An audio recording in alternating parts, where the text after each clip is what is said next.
Historias de sexilios, relatos de huidas, encuentros y reinvenciones, con Melina Lozada. Este es un podcast para sensibilizar sobre el tema del sexilio, educar en valores e invitar a la empatía.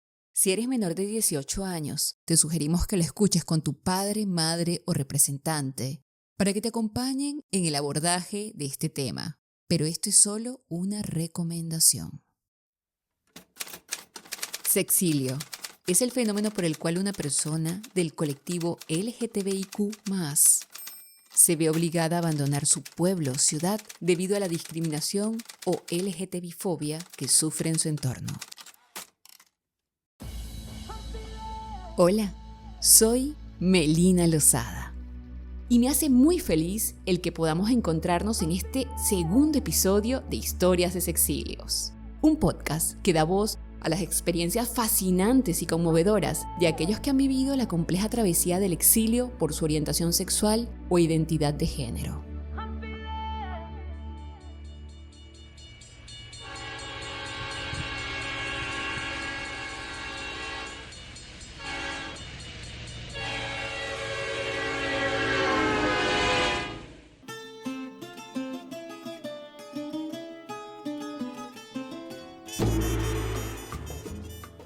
Hoy nos vamos a Cuba, donde en cierta ocasión Fidel Castro dijo lo siguiente.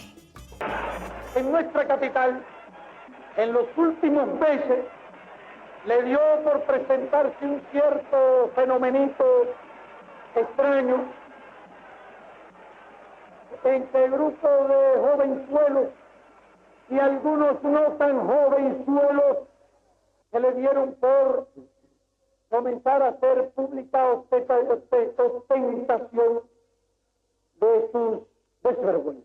Aquí, por ejemplo, se dio por empezar a vivir de una manera extravagante, reunirse en determinadas calles de la ciudad, en la zona de la Rampa, frente al Hotel Capri.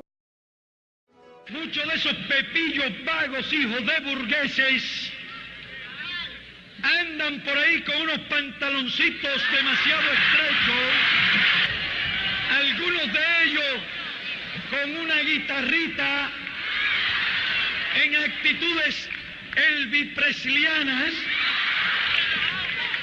y que han llevado su libertinaje extremo de querer ir a algunos sitios de concurrencia pública a organizar sus shows feminoides. Por la libre,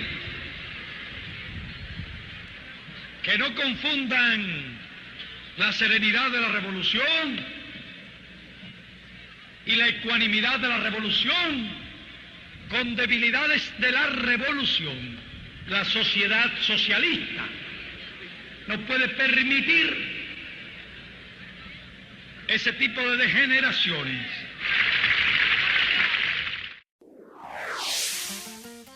Historias de sexilios, relatos de huidas, encuentros y reinvenciones, con Melina Lozada. Las opiniones expresadas por los invitados, invitadas o invitades son de su exclusiva responsabilidad y necesariamente no representan la opinión de la producción de este podcast. En esta segunda edición de Historias de Sexilios, nos vinimos imaginariamente a Cuba, país de América Latina con un sistema político dictatorial, donde la homosexualidad, a lo largo de los años, no ha estado bien vista. La isla es el país de origen del invitado de hoy, Raúl, hombre cisgénero, veterinario de profesión y migrante, que se vino con su pareja a España este 2024 y hoy nos permite conocer su historia de huida, encuentro y reinvención. Raúl, bienvenido. Gracias, me llamo Raúl, soy de Cuba y quiero que todo el mundo conozca sobre situaciones en Cuba del pasado y del presente también. Yo vivía en Cuba, nací en un pequeño pueblo donde me crié, nací. Un pueblo se llamaba Torriente, de Jagüey Grande, provincia de Matanzas. Y en mi transcurso, mi niñez, me crié con mi madre, mi abuela. Y ¿Y cómo fue tu vida? ¿Fue una vida feliz? Y mi vida, bueno, quiero decir que mi vida en mi casa, o sea, con mi familia fue bien, pero en el transcurso de mi vida, cuando fui creciendo, mi vida fue cambiando completamente porque me di cuenta que tenía otros gustos y veía cosas que no eran buenas, no era feliz con respectivamente a la gente, a lo que el presidente hablaba en su discurso, presidente Fidel Castro, sobre la homosexualidad, porque yo tenía una orientación sexual y diferente, y como muchas personas como yo, que hoy en día no están aquí, mucho por la política, por lo que decía el gobierno, por todo, muchas personas muy jóvenes se quitaron su vida. Y bueno, quiero decirle que yo recuerdo cuando yo estaba en primaria, yo siempre fui un niño muy callado y muy noble, y sucedían cosas en la escuela. Por ejemplo, quiero contarles esto que quizás nadie conozca. Las maestras en esa época, porque eso era permitido mediante el presidente Fidel Castro y por los gobernantes, era permitido a los niños que fueran afeminados en el aula, que las maestras notaran que ellas eran afeminados, que no jugaban con varones, con niños, que jugaban con niñas, e iban de castigo en el aula, le ponían chapas de botella, las viraban al revés, le ponían chapas en las botellas en las rodillas, porque los uniformes eran chores de pañoleta. Y entonces nos ponían atrás de la puerta con chapas de botella, y ellos le recomendaban a las madres de esos niños que tenían que hacer lo mismo en su casa de castigo para que cambiaran su manera de ser, para que fueran varones. Y bueno, yo fui víctima de muchos abusos en la calle, mi niñez también. Tenía el apoyo de mi madre, de mi familia, pero fui creciendo y creciendo. Tuve que tener novias después, pero lo hacía por quedar bien con mi familia, por la gente de la calle, mis amigos. Y yo fui creciendo y creciendo hasta que me di cuenta que no podía más.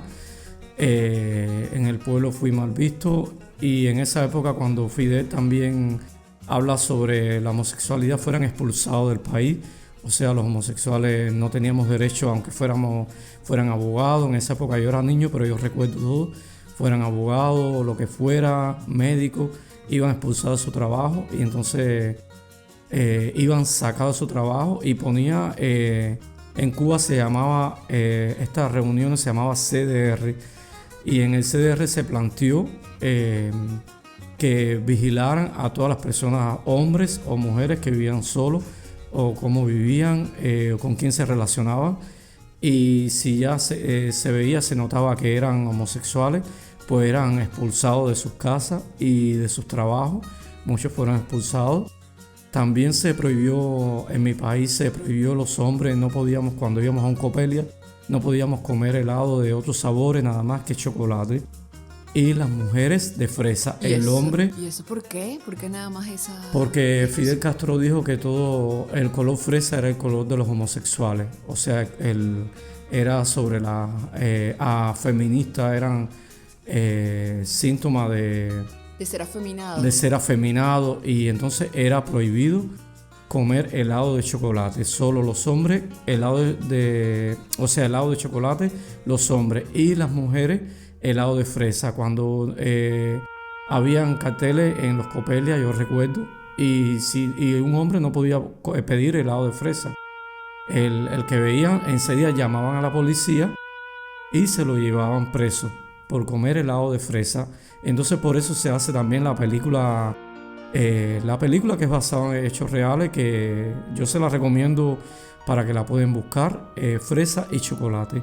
Esa película es basada en eso. En hechos reales. Pero Sí. mira, un Copelia es un lugar, es una heladería. Sí, es una heladería, sí, Pero- pública. Y no habían otros sabores, Raúl. Sí, pero casi siempre el hombre siempre tenía que comer helado de chocolate, porque los demás sabores varían los demás colores del arco iris. Y entonces era prohibido. Qué fuerte. Era prohibido. Qué fuerte. Y ahora cuando escuchábamos el audio de Fidel Castro, ¿qué recuerdos vienen a tu memoria? Bueno, yo recuerdo con este discurso de Fidel, yo recuerdo muy bien claro cuando él puso en Cuba, puso en todas las redes sociales, o sea, no había redes sociales, pero en los periódicos de Cuba, puso la Operación Pluma. La Operación Pluma significaba de que toda aquella persona homosexual fuera expulsado, y entonces él abre como el Mariel para que se fueran en balsas, en barcos, no podían ni volar en avión. Fueran todos expulsados, y muchas personas fueron expulsados, médicos, abogados, muchos trabajadores perdieron sus trabajos, se quedaron en la calle. La policía, corrían de la policía en las noches o en el día, ya la policía, las personas CR, los comunistas, le decían a los policías, le daban nombre, apellido y fotografía, cosas sobre las personas que conocían de su barrio, de su localidad, para que los fueran perseguidos y eran maltratados. Y también recuerdo que la policía entraba a los pequeños cabarets que habían en Cuba en esa época, y a los shows de los transformistas, o sea, de los trans, de los que se vestían de mujer o lésbicas. Iban expulsados, golpeados, los montaban en una guagua, les arrancaban las pelucas, los tiraban, les rompían la ropa y todo, le gritaban cosas y los desaparecían. Muchos fueron desaparecidos, los internaba en un lugar que solo Fidel, los comunistas del gobierno tenían para trancar a estas personas a la homosexualidad, y fueran desaparecidos. Muchos pudieron escapar y pudieron irse a otros países en balsa. Muchos no llegaron porque, bueno, en el mediado del camino se ahogaban en el mar, no llegaban. Y fue una época muy, muy triste, porque yo recuerdo mucha gente corriendo en el malecón, en La Habana, en los campos. Yo, por ejemplo, yo tuve que salir de mi pueblo y vivir en otras ciudades. Viví en otras ciudades porque con mi familia no tenía mucho problema, pero la sociedad en mi pueblo, que era muy pequeño, a mi madre le decían cosas, gente de la localidad, y entonces yo salí porque yo fui maltratado psicológicamente también, y iba buscando vida en otros lugares, y muchas veces escondido de la policía, siempre estábamos escondidos, yo y muchos amigos. Y bueno, hay muchas personas de mi pueblo, jóvenes como yo, se suicidaron, muchos se quitaron la vida por todas las cosas que Fidel Castro ponía, los gobernantes de Cuba, los comunistas, le ponía un régimen muy fuerte a la homosexualidad en Cuba. En esa época era muy, muy, muy grande, era muy, muy triste. Y Qué impactante, Raúl. Sí, sí. Porque eso quiere decir que tú no solamente te has vivido un sexilio, te has vivido varios. Sí. Porque salir de tu lugar de origen, salir de ese pequeño pueblo donde fuiste acosado, donde fuiste vejado, donde eras perseguido, a otros pueblos de Cuba o a otros lugares de Cuba, donde me imagino que la realidad también sería semejante, porque siempre tuviste que estar como en el oscurantismo. Uno, y te lo decía antes de comenzar la grabación del podcast, uno siempre ha escuchado de Cuba como ese lugar, esa isla que está siendo gobernada dictatorialmente, donde pasan una serie de cosas que a veces a uno lo abruman cuando uno está desde fuera, porque uno dice, pero ¿cómo es posible que en un lugar en pleno siglo XXI sigan ocurriendo este tipo de cosas? Tú me estás hablando de tu pasado, de tu niñez, de tu juventud, pero yo te pregunto, hoy día, actualmente, ¿Cuba sigue siendo así? bueno, todo va cambiando. Hoy en día todavía existe la homofobia, todavía existe homofobia en Cuba. Pero bueno, ya está un poco más abierto, está un poquito más abierto. Ya no es como antes. Ha cambiado un montón sobre eso. ¿En qué sentido? A ver, dame ejemplos. Mira, los cambios han aprobado hace solamente un año. Quizás han aprobado ahora el matrimonio igualitario en Cuba. Bueno, es un matrimonio, pero no tiene mucha... ¿Cómo explicar? No tiene... ¿Como validez? Sí, no, O sea, ¿en qué sentido sí, te beneficia casarte? o sea, sí, lo que quiero decir es que tiene quizás validez un poco en Cuba, quizás, pero no lo suficiente, no lo suficiente. Y ha cambiado porque ya las maestras, como antiguamente, ya no... Te ponen las chapitas sí, en las rodillas de los niños. efectivamente, ya no ponen las chapas en las rodillas a los niños. Ya ha cambiado un montón después que pasados los años ha cambiado. Pero además es como un poquito paradójico, y corrígeme tú, pero la hija de Fidel Castro no es una de las abanderadas en cuanto a Sí. todo el movimiento LGTBQ+ en Cuba. Ella no es homosexual. Sí, cuando surge todo lo de Fidel Castro, que empieza todo el maltrato, todas las cosas, todos los crímenes que se dieron en esa época. Después surge Vilma Espín, la madre de Mariela Castro. Y entonces ella empieza, es como algo sobre la mujer, pero a la vez como a la defensa de las personas homosexuales. Pero Mariela Castro asume todo y ella empieza como que se reintegra a la sociedad LGTB.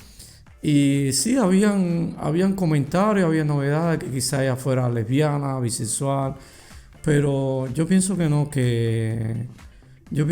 que a mi punto de vista ella defendía defiende Al colectivo. la comunidad LGTB. Pero bueno, hay cosas y cosas que suceden en el gobierno y bueno, ellas se abrieron más fuentes de homosexuales, como bares, lugares, reuniones. Pero ahora sí puede ser visible, ahora sí puedes ir a ahora un sí. bar, compartir, reunirte. Sí, ahora en Cuba sí puede ser visible. Ahora en Cuba sí puede ser visible. Pero todavía existen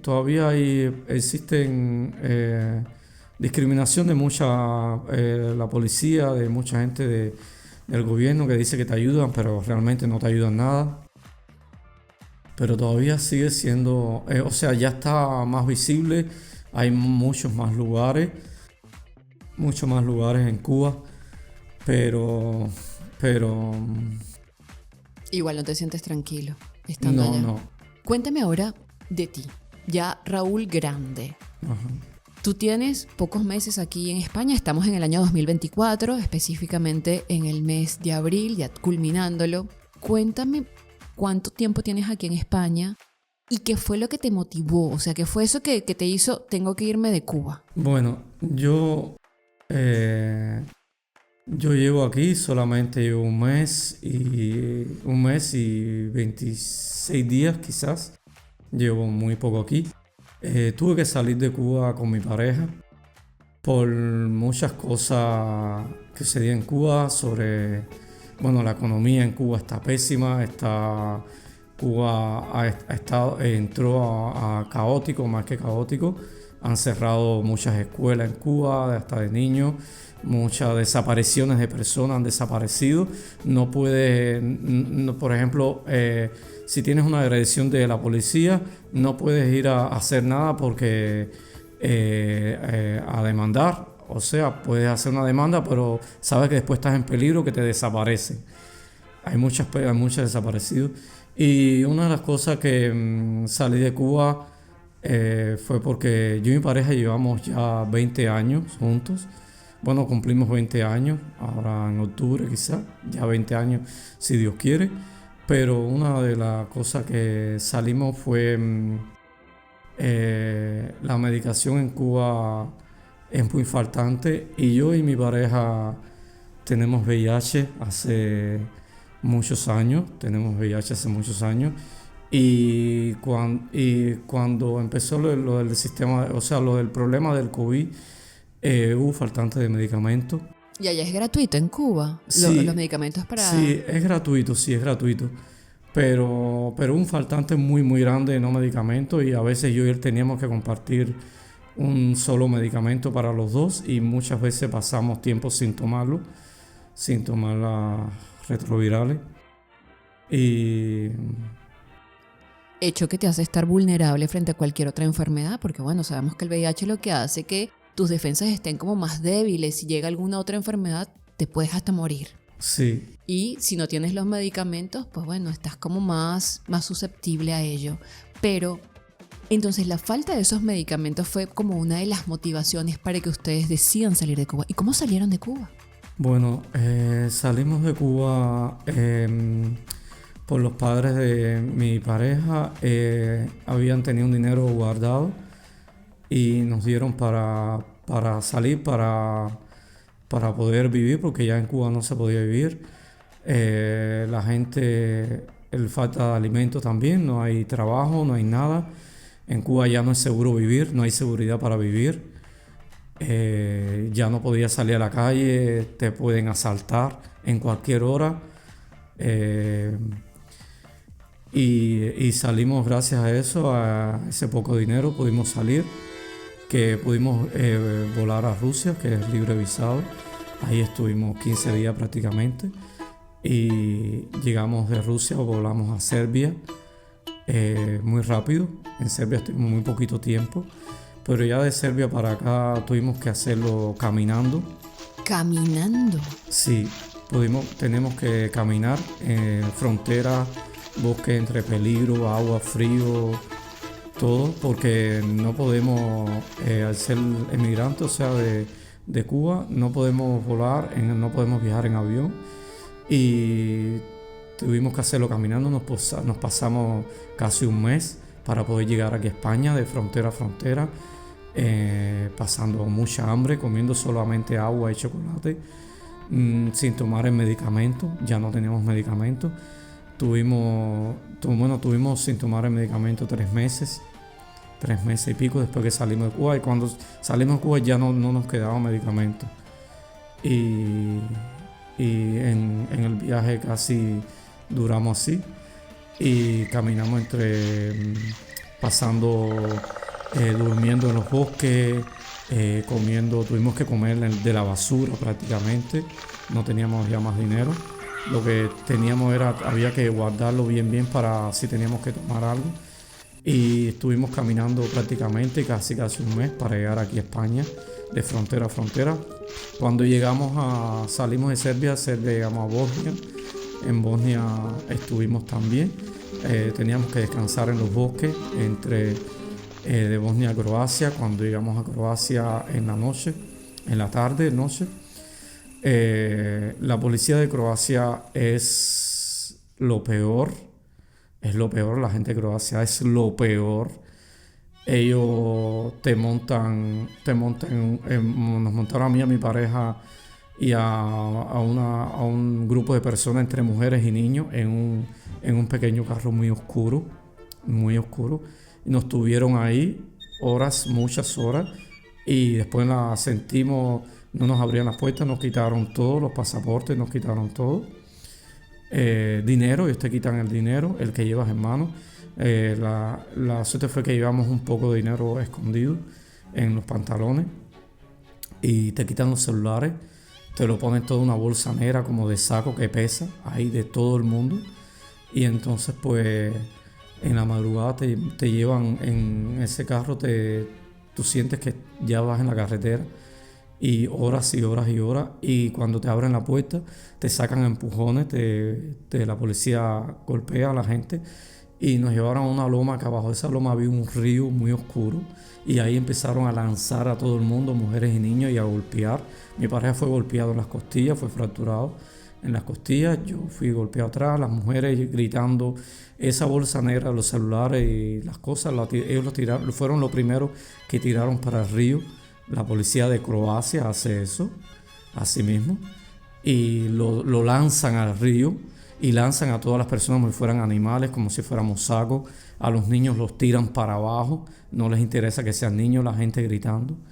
Y bueno, pasamos por esa situación muy crítica, muy dolorosa, lloramos, teníamos mucho frío en la madrugada, nos juntamos todo el grupo para coger un poco de calor, pero después sabíamos que teníamos que seguir nuestro destino, llegar aquí a España, para poder llegar aquí a un país que nos abrieran las puertas, un país donde sentimos seguridad hoy por hoy. En los pocos días que llevo aquí, las personas aquí son muy buenas. Y bueno, después de Croacia seguimos a Eslovenia. En Eslovenia llegamos caminando también. ¿Toda esa ruta Sí. caminando? Toda esa ruta entre montañas, bosques, llevamos un mapa. Una de las personas que a todos nos botaron los celulares, pero había una muchacha cubana también, que ella llevaba un celular y gracias a ese celular pudimos tener un mapa y continuar el camino. Y llegamos a Eslovenia. Eslovenia, sí, la policía de Eslovenia nos trató muy bien, maravillosamente muy bien. La policía de Eslovenia nos llevaron a un campamento, nos ayudaron, nos dieron medicamentos, nos dieron ropa, nos ayudaron muchísimo. Atendieron a mi pareja por su costilla. Explicamos todo en Eslovenia, pero ya ellos tenían como mucho conocimiento de la gente de Croacia, la policía de Croacia, mucho conocimiento de lo que hacen a los emigrantes, a las personas. Pero bueno, no vimos que como que no pasó nada. Y bueno, y de ahí ya continuamos con una ayuda de una persona que nos ayudó con algo de dinero. Pudimos continuar y tomamos un bus y un tren hasta que salimos a Italia, y en Italia estuvimos seguimos en un tren hasta o sea, de Italia a Milano, Génova, y en Génova nos quedamos sin dinero. Ya teníamos solamente 5 euros y recuerdo que solamente nos dio para comprar un pomo de agua y unas galletitas. Y entonces con un teléfono que teníamos muy pequeñito que nos habían dado, y con ese teníamos un poco de internet, pudimos escribirle a mucha gente y la gente, una persona nos pudo comprar los billetes de pasaje de un bus de Génova directo aquí a Barcelona, aquí a España. Directo aquí. Wow, Raúl. Tu testimonio es para dejar sin palabras a cualquiera, porque has hecho como un recorrido por parte de Europa que ha sido Sí, y también quiero decir surreal. que en la trayectoria de la caminata en el bosque vimos animales, corrimos muchas veces de la policía, muchas veces de los drones, había que tirando en el fango, en las espinas, estábamos todos sucios, llenos de espinas, y tuvimos que dormir una noche fría que nevó en el bosque, ¿no? Cogimos mucho catarro, bueno, y estábamos también sin tomar medicamentos, nada. Pero bueno, teníamos mucha fe, mucha esperanza por llegar aquí a España. Gracias a la esperanza que teníamos y a esa fe que teníamos, pues ya hoy estamos aquí y estamos agradecidos de este gran país, de las personas que nos han ayudado y de organizaciones que nos han ayudado como la organización... Como Acati, donde como nos encontramos Acati, hoy sí. día. La organización de Acati es una gran organización donde ayuda a las personas de LGTB, a los inmigrantes, a las personas que han pasado por muchas situaciones quizás como la de nosotros. Una gran organización muy buena, te ayudan en todo, es muy ejemplar, y también muchas personas aquí en España también que hemos conocido, que nos han brindado su mano también, gracias a esas personas también. ¿Y cuál fue esa primera impresión que te dio llegar a un país donde las libertades para nuestro colectivo son respetadas? Bueno, cuando llegamos aquí a España, a Barcelona, yo le tenía mucho miedo ver un policía. Tenía pánico, mi pareja un poco, pero no mucho, yo mucho más, porque yo como pasamos, tenía y tengo grabado en mi mente todos los abusos y crímenes que cometieron la policía de Croacia con los niños y las mujeres cuando la alaban de sus cabellos, las empujaban, las tiraban, las maltrataban y todo se me quedó grabado. Y entonces aquí cuando llegué yo veía a un policía y me daba mucho miedo, tenía terror, miedo, me quedaba paralizado, no sabía qué hacer, estaba en shock, tenía miedo, un terror grande, grande, grande. Y cuando llegamos aquí no teníamos nada, llegábamos con una sola ropa, llegamos sucios, llevamos mucho tiempo sin bañarnos, sin cepillarnos los dientes. Y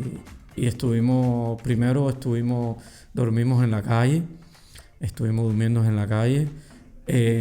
Una señora en la calle nos vio y nos brindó su ayuda, nos daba comida, un pequeño plástico, nos traía comida y nos ayudaba. Y después buscamos informaciones de organizaciones y entonces pues dimos con Acati, con las iglesias también. Las iglesias aquí nos ayudaron muchísimo.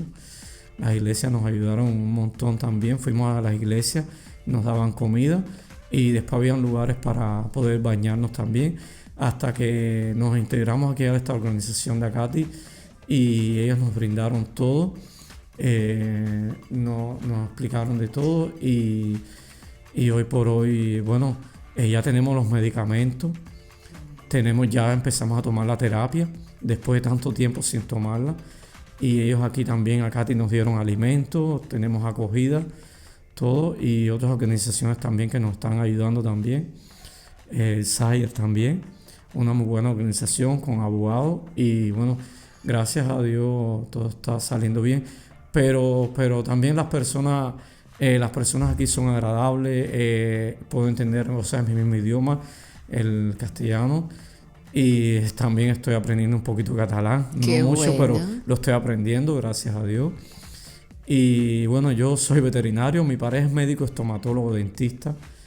Y gracias a Dios todo está bien y somos personas preparadas, estudiadas. Y ya yo he pasado por este shock de la policía, ya me di cuenta que es diferente, que no te golpean, ni te maltratan, ni te gritan, nada, todo lo contrario. Te has vivido el respeto y la solidaridad del pueblo español. Sí, y así, gracias a aquí me siento con mucha seguridad.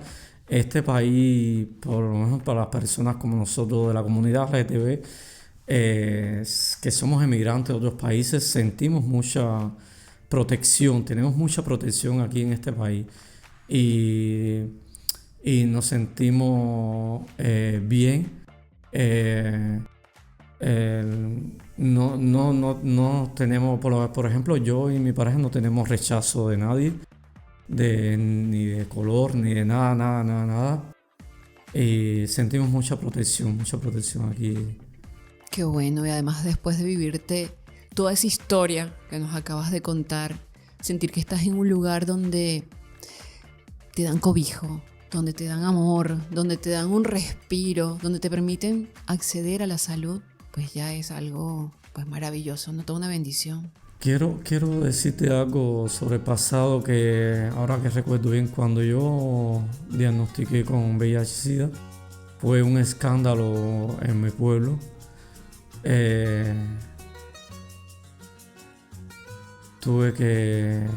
Ahí fue cuando abandoné mi pueblo, abandoné todo. Intenté suicidarme muchas veces, pero hay algo que me decía que no, que tenía que seguir viviendo. Y después es que empecé a conocer a más personas como yo. Me empecé a reintegrar a grupos, personas como yo. Y había un lugar en Cuba que se había hecho en Cuba para las personas de VIH, se llamaban Los Cocos, donde antiguamente cuando era muy niño el comandante Fidel Castro había dicho que esta persona era una enfermedad que se pegaba de sentarse en la cama, tomar un vaso de agua, de hablar con la gente, que era una enfermedad contagiosa Y yo recuerdo que cuando era niño todavía yo no lo tenía. Y eran muy maltratados, llegaban a sus casas en un pequeño carro, los encapuchaban con una ropa verde, la cara, todos los tiraban como sacos y se los llevaban a ese lugar, a Los Cocos, y eran maltratados y después no dejaban que la familia tuvieran con nadie. Y ahí, bueno, existían las terapias de los reconversión. cócteles, no eran terapias de cócteles, que no te curaban. Ellos como que te inyectaban, era antiguamente como una penicilina, que era como un agua, o sea, le decían a los pacientes que eso era la cura y no te curaba. Y bueno, millones de personas en Cuba murieron, muchos murieron sin saber nada. Es decir, que hasta experimentaban. Sí, con experimentaban, los sí, con las personas vulnerables, o sea, de VIH, experimentaban con muchos medicamentos y muchos iban muriendo y lo desaparecían. Ya después que te llevaban de tu casa, te desaparecían para ese lugar de Los Cocos. Hoy en día existe una película que se llama El Acompañante. Esta película es basada en hechos reales. Ahí está todo, ahí explica todo. Y es verídico, Raúl, Sí. porque ¿sabes qué pasa, no? Que uno, lo que te decía como anteriormente, cuando uno escucha de Cuba, uno escucha tantas cosas que a veces uno que está desde fuera dice, Sí. ¿será realmente así como lo cuentan? Porque son tantas cosas que en nuestra cabeza es difícil, ¿sabes? Como procesar. Yo que soy venezolana y que también hay unas realidades muy particulares en Venezuela, influenciadas por Cuba, lamentablemente. Cuando uno narra cuál es su situación, que obvio, totalmente distinto a lo que tú has narrado, obviamente, a la gente le cuesta creerlo. Pero tú nos has dado tanta información de lo que allá ocurre, que qué bueno que se pueda visibilizar para que todo aquel que pueda escuchar este podcast se entere de lo que pasa en ese país hermano de Latinoamérica y que ojalá algo ocurra para que toda esa realidad pueda cambiar. Porque así como tú, habrá más personas de la colectividad. Y si bien cada historia migratoria es diferencial, porque cada uno trae un bagaje, trae una experiencia, pero todos coincidimos en que formamos parte de un colectivo y que estamos en un país que nos abre los brazos y que nos atiende con amor. Y yo te agradezco tanto por este testimonio. Agradezco esas recomendaciones y esas sugerencias, porque lo que buscamos a través de este podcast es sensibilizar a todo aquel que sea y que no sea del colectivo con respecto a nuestras vivencias, para que sea empático, para que sea respetuoso, para que no vaya con prejuicios de una antes de conocer cada una de nuestras historias. Si tú tuvieses que decirle algo a un compañero, un amigo, una amiga, a alguien que se encuentre en una situación semejante a la tuya, que forme parte del colectivo, que se vea en una situación de vulnerabilidad, ¿qué le dirías? Sí, yo le diría a personas que quizá han sido como yo o no lo han sido y han adquirido el VIH. Quiero decirle que por favor que sigan adelante, que la vida es hermosa, que la vida es linda, que hay que vivirla, porque yo tengo experiencia de muchas cosas y quiero decirle que no estás solo, que no están solo en este mundo, no están solos, que hay personas que los quieren, que los ayudan, que los van a proteger, que no están solos. Y que cuando tengan un mal pensamiento sobre su vida, sobre no vivir más, que no lo hagan, que busquen ayuda, que no están solos. No están solos. Qué bueno, qué lindo eso que dices. Y ahora, Raúl, ¿cómo te visualizas en el futuro? ¿Y cuáles son esas esperanzas, esos sueños que tienes ahora en tu proceso de reinvención? En el Sexilio yo siento que existen como 3 momentos. El primero es la huida. Queremos salir de esa situación, de ese entorno que nos hace sentir infelices. Entonces, para ello, nos vamos. Pero después viene la reinvención. después viene lo que encontramos, mejor dicho. Y encontramos ahora un nuevo contexto. Un Hay lugar algo- que significa una oportunidad. Hay algo también que quiero decirte que también, algo que no te dije, que nosotros salimos también del país también porque como en muchos trabajos, hoy en día todavía existen muchos trabajos cuando sabes que tienes esta enfermedad, que tienes el VIH, ya no puedes trabajar más. Por ejemplo, mi pareja como estomatólogo dentista no fue expulsado de su trabajo, o sea, en otras palabras, le dijeron que no podía trabajar más, que tenía que buscarse otro trabajo. También eso sucedió ahora actualmente en la realidad, como pasó en el pasado cuando era niño, cuando era joven. Y yo también, como veterinario, muchos clientes después conmigo no se atendían, querían atender los animales porque tienen mucho miedo. Todavía hay personas que viven con ese temor. Y bueno, perdimos nuestro trabajo y nos quedamos sin trabajo. En Cuba también nos quedamos sin trabajo por eso de mucho tiempo. Todavía existe todavía eso, sí existe. Ignorancia, porque no hay Sí. otra palabra. Lo que existe es ignorancia. Y bueno, y ahora ahora que ya gracias a Dios estamos aquí, quiero hacer muchas cosas en la vida, muchas cosas buenas. Quiero tener un futuro bueno, trabajar, tener mis documentos, todo legalmente.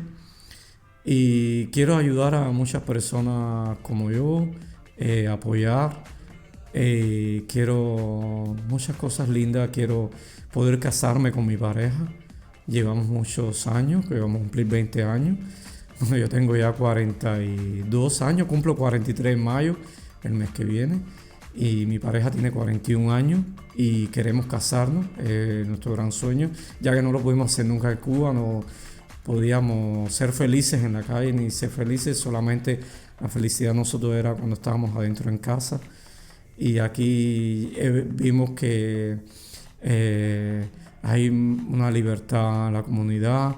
Hemos visto cosas que yo me he quedado muy asombrado, que nunca había visto en mi vida. Las personas se pueden tomar de las manos. Hay lugares, organizaciones, como había dicho anteriormente. Y quiero tener un buen futuro y ayudar a mi familia, a mi madre en Cuba, ayudar a mis hermanos. Quiero decirle ahora, ayudar a mi madre en Cuba, que tengo un hermano impedido físico y en Cuba mi madre, quiero decirle esto, que escuchen todo para que vean la respuesta que le dio el gobierno a mi madre cuando fue a pedir una ayuda para mi hermanito que es impedido físico, es inválido, no puede caminar. Mi madre vive sola con él, mi otro hermano es casado. Y mi madre fue a pedir ayuda y habló al gobierno, fue hasta La Habana, transcurrió a La Habana porque en la provincia de Matanza no la ayudaban, fue hasta La Habana. Y el gobierno de La Habana, o sea, le dijeron estas palabras: cuando al niño se le da a la ayuda de dinero, cuando esté viva solo, que usted muera. Cuando usted muera, se le puede ayudar. Mientras que usted esté vivo, usted puede mantenerlo, puede trabajar para mantener a su hijo que es inválido. Mi madre salió llorando porque esa creo que no era lo que tenían que haberle dicho. O sea que cuando ella muera, entonces le dan la ayuda de dinero a mi hermano, que es menor de edad, por ser impedido físico, una ayuda de comida, dinero, de algo. Y eso quería decirlo. No, gracias por compartir otra realidad Sí, de esas que que nos eso es mueven. actualmente. Imagínate eso, Actualmente. Eso es actualmente. Bueno, yo creo que este tipo de testimonios, a ti que nos escuchas, nos sirve para reflexionar y para darnos cuenta que la burbuja a veces en la que estamos inmersos, cuando se pincha, nos permite ver otras realidades totalmente disímiles a las que nosotros tenemos. Y que tenemos que ser agradecidos. Tenemos que estar agradecidos por vivir, ¿no? Sí. Una realidad distinta, tener esa oportunidad. Una de las cosas que estoy muy agradecido aquí es que ya gracias a Dios, a esta organización que nos dieron la posibilidad de tener hospitales de ayuda, y tenemos la terapia que ya podemos tomarla y la estamos tomando, la medicamentación. gracias a Dios, aquí a España y a la organización ACATI, una muy buena organización, se la recomiendo a todas las personas que llegan como nosotros de la comunidad LGTB. Y nada, mi respeto para los trabajadores de aquí, que nos ha ayudado muchísimo en todo, y a otras más organizaciones como Carita también, una muy buena organización Carita, también muy buena, y a estas iglesias que ayudan a las personas, a estas iglesias aquí en España, esa solidaridad que brindan a todos los emigrantes, a la comunidad LGTB, muy buena. Gracias a todos. Qué lindo, Raúl, muchísimas gracias. Bueno, ya para finalizar, la recomendación. Tú ya has venido a lo largo de este encuentro, de esta conversa tan agradable, por tenerte aquí, ¿no? Y creo que ha sido agradable, más allá de los testimonios fuertes que hemos escuchado, el que te puedas desahogar y que puedas compartir con otros tu realidad. Tú hiciste 2 recomendaciones de 2 películas. Fresa y chocolate sobre las personas que no podías tener, el hombre no podía tener elecciones a otros colores, solamente el color chocolate, solamente ese color. Y la otra película, El Acompañante, se la recomiendo. El Acompañante, sobre esa época, basado en hechos, en historia real sobre el VIH en Cuba, que bueno, después estas películas también después fueron suspendidas en Cuba, eran prohibidas. Fidel, en esa época Fidel las prohibió de los cines, se fueron prohibidas. Y después de los años que empezó a haber el cambio, pues volvieron estas películas y son un clásico de Cuba. Son un clásico. Se las recomiendo. Fresa y chocolate y El Acompañante. Y como esta película hay muchas más películas también. Basada en la vida sobre Cuba. Muy bueno. Y las iremos mencionando en los próximos capítulos de Historias de Sexilio, seguramente. Raúl, muchísimas gracias por compartir tu historia de sexilio. Gracias, muy agradecido también. Muchas gracias. Gracias. Esta entrevista fue grabada en las instalaciones de ACATI, una asociación formada por personas LGTBIQ+, culturalmente diversas, con trasfondo migratorio y refugiadas, donde se brinda un servicio personalizado de primer contacto para analizar necesidades, posibilidades o vías que responden a través de asesorías psicológicas, legales y sociales. ACATI ofrece actividades de integración como grupo de ocio, cursos de idioma, asesorías, actividades educativas y de sensibilización para que puedas adaptarte a tu nueva ciudad de acogida. ACATI se encuentra en la calle Muntaner número 34 de la ciudad de Barcelona. Si quieres enterarte de más o brindar una mano amiga, visita su página web www.acati.org. Pues ya con esto no nos queda más sino despedir este segundo episodio de Historias de Sexilios. Soy Melina Lozada, gracias por acompañarme en este nuevo viaje de huida, encuentro y reinvención. Si tienes algún comentario o sugerencia, escríbeme a historiasdesexilios@gmail.com. Dale like a este programa y compártelo con quien consideres necesario. Nos encontramos en un próximo episodio. Hasta luego. Los relatos de huidas, encuentros y reinvenciones del colectivo LGBTIQ+, los encuentras en Historias de Sexilios, un podcast realizado por Melina Lozada.